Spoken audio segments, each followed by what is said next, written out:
Ombudsman İnstitutu və buna bənzər təsisatlar hazırda dünyanın 90-a yaxın ölkəsində fəaliyyət göstərir. Son dövrlərdə Azərbaycanda vətəndaşların hüquq və azadlıqlarının təminatı sayəsində bir çox beynəlxalq prinsiplər qanun qüvvəsi alıb. Lakin bəzi sahələrdə hələ də vətəndaşların hüquqlarının qorunması səviyyəsi beynəlxalq norma və standartlara uyğun gəlmir. Buna görə də Ombudsman xidmətinin təsisi Azərbaycan üçün zəruri tələbatdır. Ombudsman o vaxt köməyə gəlir ki, o yerdə ki, insanların marağı dövlət qurumlarıyla, qanunlarla ziddiyyata gəlir.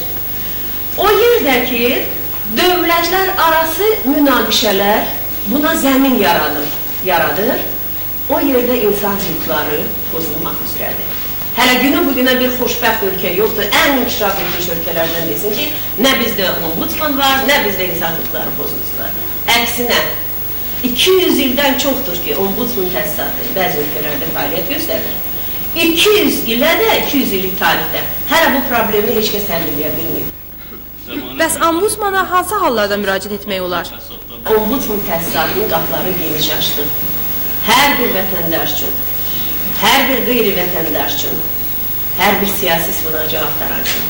Bu bizim qanunun başqa bir çox qanunlarda təqdidir ki, hər bir kəsin imkanı var ki, müraciət etsin ombudsmana. Bugün paytaxtın sakinlərinə nisbətən ətraf regionlarda yaşayan əhalinin öz şikayətlərini söyləmək, lazımi instansiyalarda öz haqlarını tələb etmək imkanı nisbətən azdır. Bəs görəsən ombudsmanın regionlarla işləmə mexanizmi necə olacaq?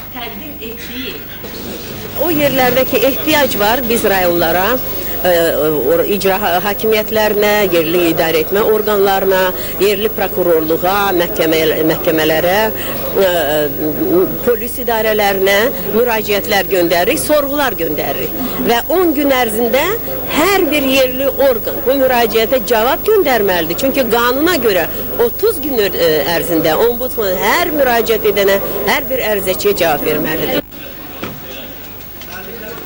Ombudsman İnstitutu cəmiyyətin möhkəmlənməsinə və birləşməsinə yardım edir. Onun fəaliyyəti ictimai, xalqın adından olan şikayətlər məzmununda olur. Beləliklə də düzgün olmayan idarə etmə, hakimiyyətdən və vəzifəsindən sui-istifadə etməyə dair məsələlər qaldırmaqla ombudsman dövlət orqanlarına və onların vəzifəli şəxslərinə həvalə edilmiş hakimiyyət hədlərinin rəayət olunmasının təminatçısıdır. Bu qurumun fəaliyyəti vətəndaşların hüquqlarının müdafiəsi üçün geniş imkanlar açacaq. Xalidə Babayeva, Milyonli Seyidzadə, Xəbər News.